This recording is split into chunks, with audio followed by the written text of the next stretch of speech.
Assalamualaikum warahmatullahi wabarakatuh.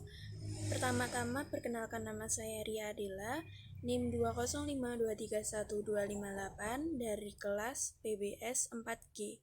Di sini saya akan menjelaskan materi tentang pertumbuhan ekonomi. Berikut adalah penjelasan dari saya. Bagaimana pertumbuhan ekonomi Indonesia pada saat ini? Proyeksi pertumbuhan ekonomi kuartal 1 tahun 2022 berada pada kisaran 4,5 sampai 5,2% year of year. Dan untuk tahunan diproyeksikan tumbuh pada kisaran 4,8 sampai 5,5% year of year. Berbagai indikasi positif memberikan optimisme bagi pelaku ekonomi dan berdampak baik bagi kinerja APBN di awal tahun 2022. Dikutip dari www.kemenku.go.id. Pengertian pertumbuhan ekonomi. Pertumbuhan ekonomi adalah proses perubahan kondisi perekonomian suatu negara secara berkesinambungan menuju keadaan yang lebih baik selama periode tertentu. Pertumbuhan ekonomi dapat diartikan juga sebagai proses kenaikan kapasitas produksi suatu perekonomian yang diwujudkan dalam bentuk kenaikan pendapatan nasional. Selanjutnya, kita akan membahas faktor-faktor pertumbuhan ekonomi. Mengapa suatu perekonomian bisa berkembang dengan cepat, tetapi terkadang tidak mengalami suatu perkembangan? Begitu juga pertumbuhan ekonomi suatu negara. Ada kalanya bergerak dengan cepat, tetapi terkadang juga bergerak dengan lambat. Itu dikarenakan ada faktor-faktor yang mempengaruhinya. Yang pertama adalah barang modal. Barang modal ialah berbagai jenis barang yang dipakai untuk memproduksi output barang dan jasa. Misalnya mesin-mesin pabrik, peralatan pertukangan, dan lain sebagainya. Yang kedua, teknologi. Kemajuan ekonomi di berbagai negara terutama ditimbulkan oleh kemajuan teknologi. Yang ketiga, tenaga kerja. Hingga saat ini, khususnya di negara sedang berkembang, tenaga kerja masih merupakan faktor produksi yang dominan. Penduduk yang banyak akan memperbesar jumlah tenaga kerja. Penambahan tenaga kerja ini memungkinkan suatu negara menambah jumlah produksi. Dengan demikian akan mempengaruhi suatu pertumbuhan ekonomi. Yang keempat, sumber daya alam. Sumber daya alam ialah segala sesuatu yang disediakan oleh alam, seperti tanah, iklim, hasil hutan, hasil tambang, dan lain-lain, yang bisa dimanfaatkan manusia dalam usahanya mencapai kemakmuran. Sumber alam akan bisa mempermudah usaha untuk membangun perekonomian suatu negara. Yang kelima, manajemen. Perekonomian dalam suatu negara akan berkembang pesat jika dikelola dengan baik. Sistem pengelolaan inilah yang dinamakan manajemen. Seperti halnya bangsa Indonesia mempunyai potensi sumber daya alam yang beragam dan melimpah, serta penduduk yang sangat besar. Jika potensi yang ada dikelola dengan baik, akan bisa mendorong pertumbuhan ekonomi. Yang keenam, kewirausahaan. Atau yang kita kenal dengan entrepreneur adalah seseorang dapat dan berani untuk mengambil risiko dalam melakukan suatu usaha guna mendapatkan keuntungan atau profit. Peranan wirausahawan dalam meningkatkan perekonomian sudah terbukti dari masa ke masa. Wirausahawan dalam melakukan investasi akan memperluas kesempatan kerja, meningkatkan output nasional, dan meningkatkan pendapatan negara berupa pajak. Yang ketujuh adalah informasi. Salah satu syarat supaya pasar berfungsi sebagai alat alokasi sumber daya ekonomi yang efisien, yaitu tentunya adanya informasi yang sempurna dan seimbang. Informasi sangat menunjang pertumbuhan ekonomi karena pelaku-pelaku ekonomi bisa mengambil keputusan yang akurat dan cepat.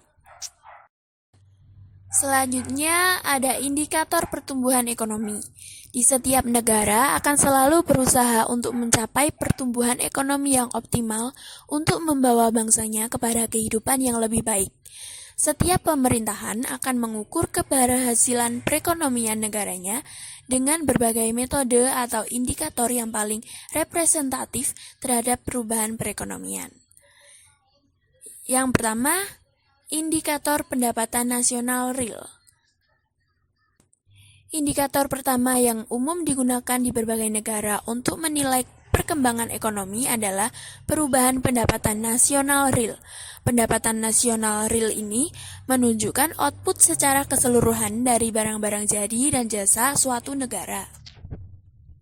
Negara dikatakan tumbuh ekonominya jika pendapatan nasional realnya naik dari periode sebelumnya. Tingkat pertumbuhan ekonomi dihitung dari pertambahan pendapatan nasional real, yaitu produk nasional berkala yang terlahir dari tahun ke tahun. Yang kedua, indikator pendapatan real per kapita. Indikator kedua yang dapat digunakan untuk menilai perkembangan ekonomi adalah pendapatan real per kapita dalam jangka waktu panjang. Ekonomi suatu negara dikatakan tumbuh jika pendapatan masyarakatnya meningkat dari waktu ke waktu. Yang ketiga, indikator kesejahteraan penduduk. Indikator ketiga yang juga digunakan untuk mengukur perkembangan ekonomi adalah nilai kesejahteraan penduduknya. Terjadinya peningkatan kesejahteraan material yang terus-menerus dan berjangka panjang. Hal ini dapat ditinjau dari kelancaran distribusi barang dan jasa. Distribusi yang lancar menunjukkan distribusi pendapatan per kapita pada suatu wilayah negara, peningkatan kesejahteraannya terjamin secara merata pada seluruh kawasan. Tingkat kesejahteraan dapat pula diukur dengan pendapatan real per kapita. Yang keempat, indikator tenaga kerja dan pengangguran. Indikator keempat yang dapat digunakan untuk menilai pertumbuhan ekonomi adalah jumlah tenaga kerja dan tingkat pengangguran. Pengangguran merupakan selisih antara angkatan kerja dengan penggunaan tenaga kerja yang sebenarnya.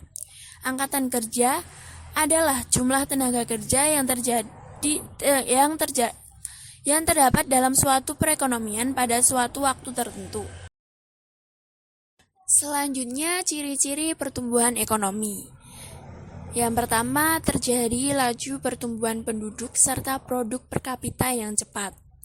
Kedua, meningkatnya produktivitas masyarakat. Ketiga, adanya perubahan struktur yang signifikan. Keempat, terjadinya urbanisasi di suatu negara. Kelima, melakukan ekspansi ke negara maju. Keenam, terjadinya arus barang, modal, dan juga manusia antar bangsa-bangsa atau antar negara di dunia. Selanjutnya, cara mengukur menghitung pertumbuhan ekonomi. Untuk mengukur pertumbuhan ekonomi diukur dengan PDB. Yang pertama, nilai PDB yang digunakan untuk mengukur pertumbuhan ekonomi adalah PDB berdasarkan harga konstan atau PDB real, karena pengaruh perubahan harga atau inflasi telah dihilangkan.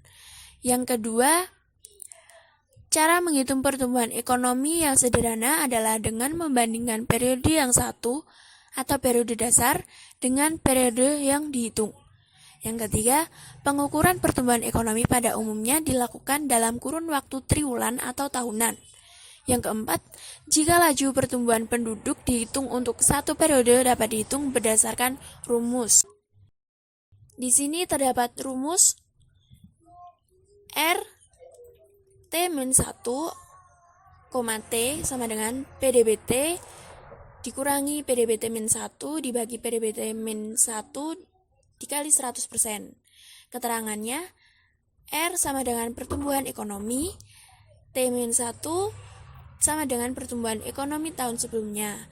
T adalah pertumbuhan ekonomi tahun ini, PDBT sama dengan PDB tahun ini, PDBT-1 sama dengan PDB tahun sebelumnya.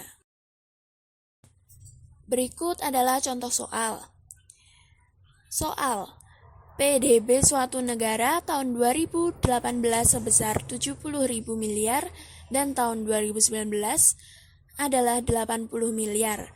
Maka laju pertumbuhan ekonomi tahun 2019 sebesar, jawabannya yaitu menggunakan rumus yang sebelumnya, R 2019, di situ berarti 80.000 miliar dikurangi 70.000 miliar dibagi 70.000 miliar dikali 100%. R 2019 hasilnya 10.000 dibagi 70.000 dikali 100%. R 2019 sama dengan 14,28%. Jadi pertumbuhan ekonomi tahun 2019 atas dasar tahunan 2018 adalah sebesar 14,29%. Dan yang terakhir, mengapa pertumbuhan ekonomi itu penting? Pertumbuhan ekonomi adalah salah satu indikator ekonomi yang paling banyak dikutip. Ketika perekonomian tumbuh, jumlah barang dan jasa semakin banyak. Hasilnya, kita dapat mengakses ke beragam barang dan jasa untuk memenuhi kebutuhan. Oleh karena itu, melalui pertumbuhan ekonomi, standar hidup kita menjadi lebih baik. Ketika ekonomi tumbuh, lebih banyak bisnis menghasilkan keuntungan. Investor di pasar saham menjadi lebih optimis tentang harga saham mereka. Kepercayaan bisnis meningkat, mendorong mereka menciptakan lebih banyak pekerjaan dan menyerap lebih banyak tenaga kerja. Ini menghasilkan penurunan tingkat pengangguran. Rumah tangga menjadi lebih optimis tentang pekerjaan dan pendapatan mereka. Hasilnya, mereka dapat mengkonsumsi lebih banyak barang dan jasa. Karena adanya pertumbuhan ekonomi dalam suatu negara, maka negara tersebut dapat berkembang, tidak ketinggalan dari negara-negara lain, atau negara tersebut akan menjadi lebih sejahtera. Masyarakat kalangan menengah ke bawah menjadi lebih sedikit. Mungkin itu saja yang dapat saya jelaskan. Semoga bermanfaat ya teman-teman. Jangan lupa like dan subscribe untuk materi yang akan saya bawakan selanjutnya. Terima kasih.